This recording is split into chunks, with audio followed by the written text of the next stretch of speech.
एक इंसान के जीवन में अगर कोई सच्चाई होती है तो वो है मृत्यु। हिंदू रीति रिवाजों के अनुसार व्यक्ति की मृत्यु के बाद उसके पार्थिव शरीर का अंतिम संस्कार करके उसे पंच तत्वों में विलीन कर दिया जाता है ताकि उस आत्मा को मोक्ष मिल सके और वो आत्मा इस दुनिया में भटकती ना रहे। लेकिन फिर भी कुछ आत्माएं ऐसी होती हैं जो पंच तत्वों में विलीन होने के बाद भी मुक्त नहीं होती। इस दुनिया में सबकी मृत्यु का एक निर्धारित समय है।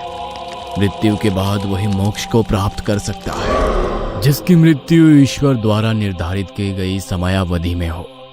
परंतु यदि कोई सांसारिक दुखों से पीड़ित व्यक्ति उस अवधि के पूर्ण होने से पूर्व ही इस संसार को छोड़कर अपनी स्वेच्छा से चला जाए या किसी की अकाल मृत्यु हो जाए तो वो सहज ही मुक्त नहीं हो पाता, बल्कि उसकी आत्मा जन्मों जन्मांतर तक इसी लोक में भटकती रहती है। टीना अपनी मास्टर्स की पढ़ाई करने के लिए बैंगलोर में शिफ्ट हुई थी, इसलिए वो वहां रहने के लिए एक अच्छी जगह की तलाश में थी।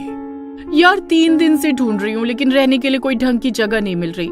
यार अगर मेरी रूममेट ढंग की होती ना तो तुझे इस तरह परेशान ही नहीं होना पड़ता। मैं तुझे अपने साथ रख लेती, पर कोई नहीं, मेरा एक दोस्त है, मैं उससे बात करती हूँ। उसका जरूर किसी डीलर से कोई ना कोई कांटेक्ट होगा। 3-4 दिन और बीत गए लेकिन टीना को रहने के लिए उसके बजट में कोई रूम नहीं मिला।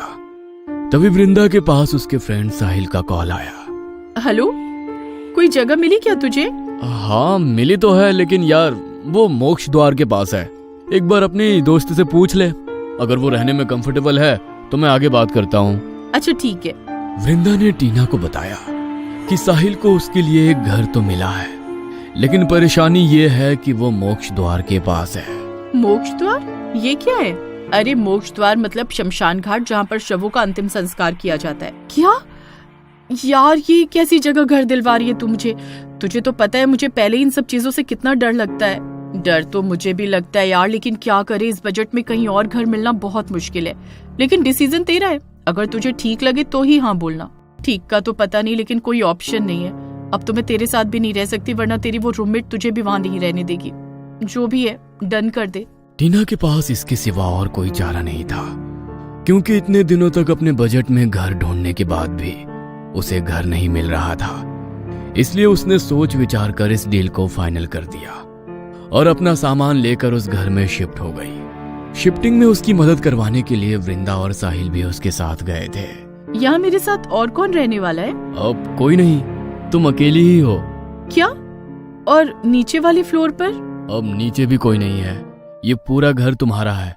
तुम्हारे साथ किसी की शेयरिंग नहीं है, तो तुम आराम से रह सकती हो। क्या? मेरे साथ यहाँ और कोई नहीं है? तो मुझे ये घर इतने सस्ते में कैसे मिल गया? एक रूम के प्राइस में 2 फ्लोर का इतना बड़ा घर। अरे लोग अंधविश्वासी है, इसलिए इस मोक्ष द्वार की वजह से कोई यहाँ नहीं रहता। तुमने हाँ की तो लैंडलॉर्ड ने कम पैसों में हाँ कर दी ताकि कोई तो यहाँ रहे, बस और कुछ नहीं। अच्छा मुझे काम है तो मैं चलता हूँ। हाँ। साहिल वहां से चला गया और वृंदा भी टीना की शिफ्टिंग में मदद कराने के बाद वहां से जाने लगी। यार पहली बार इतने बड़े घर में ऐसे अकेली हूँ, डर लग रहा है। आज रात तू यहीं पर रुक जा प्लीज। सॉरी यार, लेकिन आज मैंने वंश के साथ मूवी नाइट प्लान की है, तो मुझे डायरेक्ट यहाँ से उसके फ्लैट जाना है। आई होप तू समझेगी, और डर मत, कुछ नहीं है। Okay take care. Vrinda Tina के सर पर अपना हाथ सहलाकर वहां से चली गई। घर में टीना की पहली रात थी और घर मोक्ष द्वार के पास था, तो ना चाहते हुए भी बार बार उसके मन में डरावने ख्याल आ रहे थे। तो अपना माइंड डाइवर्ट करने के लिए वो मूवी देखने लगी, लेकिन मूवी देखते देखते कब उसकी आंख लग गई उसे पता ही नहीं चला। टीवी ऑन था, वो हल्की नींद में आंखें बंद करके लेटी हुई थी। तभी उसे लगा मानो अभी अभी किसी ने उसकी खिड़की पर नॉक किया हो। तो उस आवाज से उसकी नींद टूट गई। वो अचानक से थोड़ी सहम गई। तभी उसने देखा कि टीवी ऑन है। लगता है आवाज टीवी से आ रही थी। मूवी देखते देखते कब आंख लग गई पता ही नहीं लगा। टीवी ऑफ कर देती हूँ। टीना ने रिमोट से टीवी ऑफ कर दिया और सोने के लिए फिर से अपने बिस्तर पर लेट गई। उसे अपनी आंखें बंद किए कुछ ही देर बीती थी कि तभी उसके कानों में फिर से वही आवाज पड़ी जैसे तो उसकी खिड़की को किसी ने खटखटाया हो। टीना आधी नींद में थी तो उसने उठकर इधर उधर देखा, लेकिन कोई भी नहीं था। तभी उसे फिर से खिड़की पर ठक ठक की आवाज सुनाई दी। इस बार वो आवाज को सुनकर बहुत ज्यादा घबरा गई। नहीं, ये मेरा वहम नहीं है, कोई तो है बाहर, कहीं कोई चोर तो नहीं आ गया। तभी एक बार फिर खिड़की पर वही आवाज हुई। टीना ने हिम्मत की और खिड़की के पास गई। उसने पर्दा हटाया तो किसी ने उसकी खिड़की को बहुत जोर से नॉक किया। उसने ध्यान से देखा तो खिड़की पर उसे एक बड़ी ही भयानक परछाई दिखाई दी। तभी अचानक वो परछाई वहां से भागती हुई बालकनी की दूसरी तरफ चली गई। तभी टीना को बालकनी की दूसरी तरफ वाली खिड़की से वही ठक ठक की आवाज सुनाई दी और ऐसा लगा मानो कोई बड़ी ही दबी सी हंसी हंस रहा हो। टीना थोड़ी घबरा गई। उसकी हिम्मत नहीं हुई कि वो दूसरी तरफ जाकर पर्दा हटाकर देखे कि वहां कौन है। नहीं, मैं नहीं जाऊंगी, अंदर रूम में ही रहूंगी। हे माता रानी, मेरी रक्षा करना। मेरा रूम लॉक तो है ना? चेक करती हूँ। नहीं, पहले फोन में दुर्गा चालीसा लगाती हूँ। टीना ने अपने फोन में दुर्गा चालीसा लगाई और फोन को फुल वॉल्यूम पर कर दिया। उसने रूम के गेट को चेक किया तो दरवाजा बंद था। उसने हिम्मत करके सब खिड़कियों को भी चेक किया तो वो भी बंद थी और अब खिड़की से उसे बालकनी में कोई खड़ा नजर नहीं आ रहा था। तो वो थोड़ी रिलैक्स हो गई और दुर्गा चालीसा सुनते हुए सो गई। जैसे तैसे उस घर में उसकी एक रात बीत गई। घर में उसके अगले दिन कुछ शांति से बीते, लेकिन कुछ दिन बाद फिर से खिड़की पर वो दस्तक होनी शुरू हो गई। यहाँ पर पहली रात को भी मेरे साथ यही हो रहा था और आज फिर से। ऐसे तो मैं यहाँ रह ही नहीं पाऊंगी। तभी टीना को अपनी बालकनी से किसी औरत के हंसने की आवाज सुनाई दी और ऐसा लगा कि कोई औरत अपनी पायलों की छन छन करती हुई उसकी बालकनी में चल रही हो। कुछ तो अजीब है यहाँ, कुछ तो अजीब है यहाँ, मुझे बहुत डर लग रहा है। धीरे धीरे करके बालकनी से आ रही किसी औरत के हंसने और पायलों की छन छन की आवाज बढ़ने लगी। टीना ने आज फिर से अपने फोन में दुर्गा चालीसा लगाई और उठकर खिड़की की तरफ बढ़ी।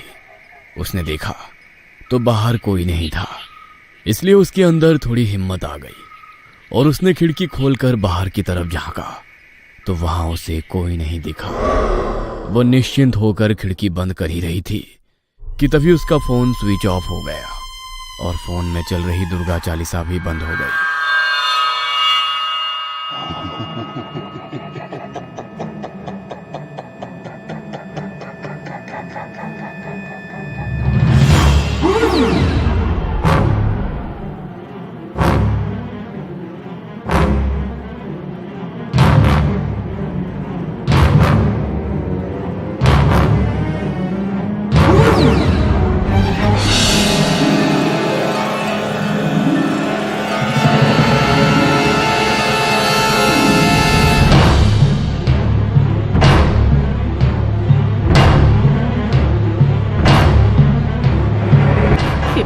रक्षा करो, हे मां दुर्गा रक्षा करो, रक्षा करो। टीना के इतना कहते ही उस हाथ की पकड़ उससे छूट गई और टीना ने देर ना करते हुए जल्दी से खिड़की को अंदर से बंद कर लिया और हाँफती हुई आकर अपने बिस्तर पर बैठ गई।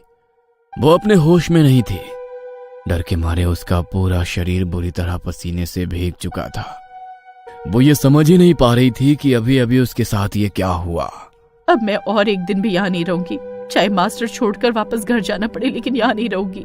टीना इस हद तक डर चुकी थी कि उसने अगले दिन कॉलेज पहुंचते ही ये बात वृंदा को बताई तो वृंदा ने उसकी बात को हंसी में टाल दिया।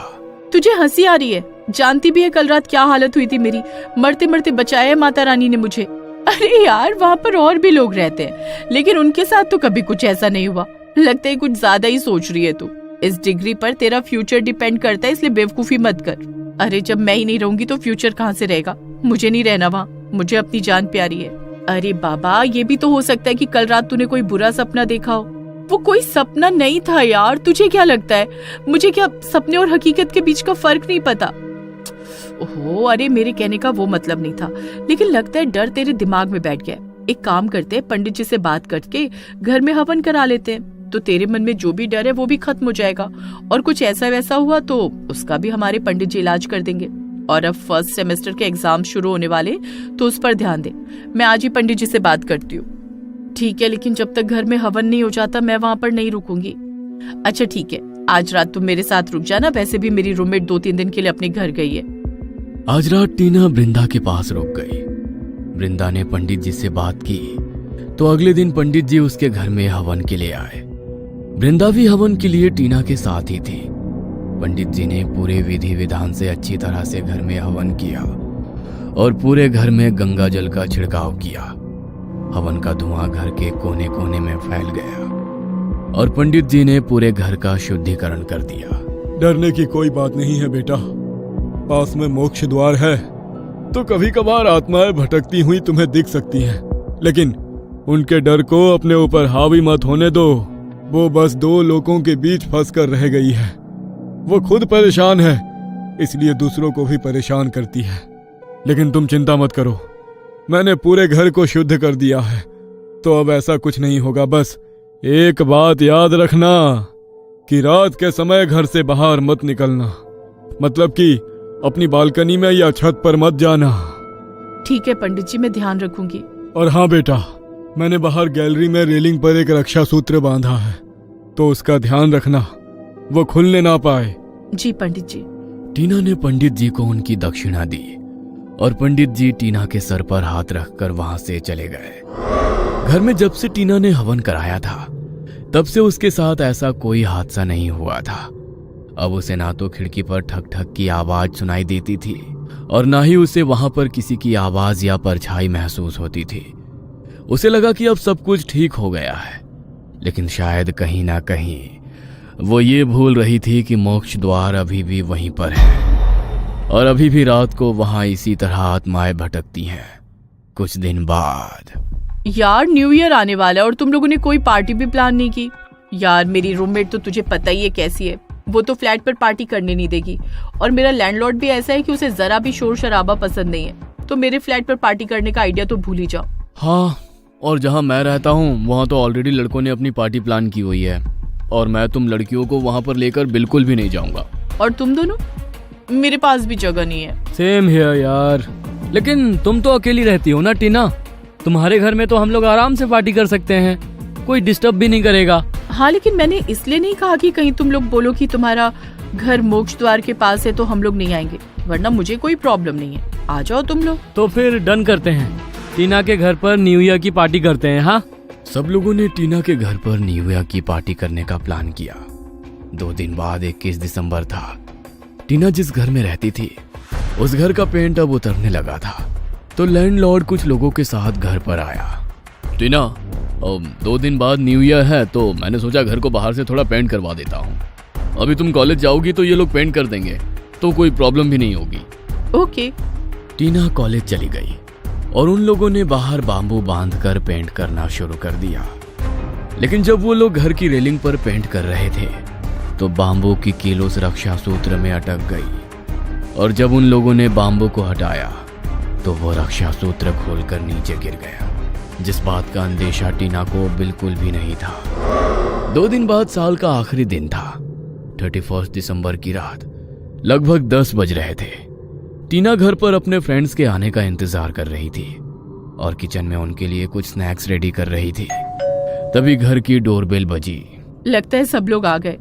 टीना नीचे जा ही रही थी कि तभी फिर से डोरबेल बजी।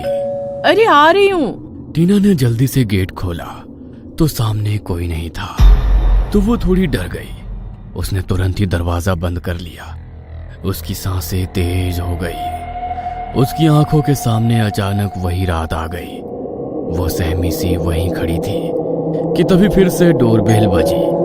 डर के मारे टीना की हिम्मत नहीं हो रही थी कि वो दरवाजा खोले। 2-3 बार डोरबेल बजी, लेकिन टीना ने दरवाजा नहीं खोला। तभी बाहर से आवाज आई। अरे तुम क्या कर रही हो यार, दरवाजा क्यों नहीं खोल रही हो? पूरी रात हमें बाहर खड़े रखने का इरादा है क्या? वृंदा की आवाज सुनकर टीना की जान में जान आई। उसने झट से दरवाजा खोल दिया। उसके दोस्त अंदर आए और टीना उन्हें ऊपर लेकर चली गई। वैसे तुम दरवाजा क्यों नहीं खोल रही थी? हम इतनी देर से डोरबेल बजा रहे थे। अब कुछ नहीं, वो मैं वॉशरूम में थी तो आने में टाइम लग गया। मैं तुम लोगों के लिए कॉफी लेकर आती हूँ। टीना किचन में उन लोगों के लिए कॉफी लेने गई। तभी फिर से डोरबेल बजी। अरे अब कौन आ गया? अरे हाँ, मैंने खाना ऑर्डर किया था तो वही आया होगा। टीना ने अपने दोस्तों को कॉफी दी और नीचे दरवाजा खोलने के लिए गई। लेकिन जैसे ही उसने दरवाजा खोला तो उसके पैरों तले से जमीन खिसक गई, क्योंकि उसके चारों दोस्त दरवाजे के बाहर उसके सामने खड़े थे। तो अभी अभी टीना जिन दोस्तों के साथ ऊपर गई वो कौन थे? यह सोचकर टीना की रूह कांप गई। भरी ठंड के मौसम में उसका पूरा शरीर पसीने से भीग गया। अरे ऐसे क्यों खड़ी हो जैसे तुम्हें कोई सांप सूंघ गया हो? तुम तो हमें ऐसे देख रही हो जैसे किसी भूत को देख लिया हो। क्या? अरे क्या क्या क्या कर रही हो? अब हमें अंदर भी आने दोगी या पूरी रात बाहर ही खड़े रखोगी? पहले ही इतनी सर्दी हो रही है, थोड़ा तो तरस खाओ हम पर। हाँ, अंदर आ जाओ। टीना इतनी डर चुकी थी कि अपने दोस्तों को ऊपर ले जाते हुए उसके पैर कांप रहे थे। उसके दिमाग में सिर्फ एक ही बात घूम रही थी, अगर ये सब लोग यहाँ पर मेरे साथ हैं तो ऊपर जिन्हें मैं कॉफी देकर आई हूँ वो कौन है? और अगर वो मेरे दोस्त हैं तो ये कौन है?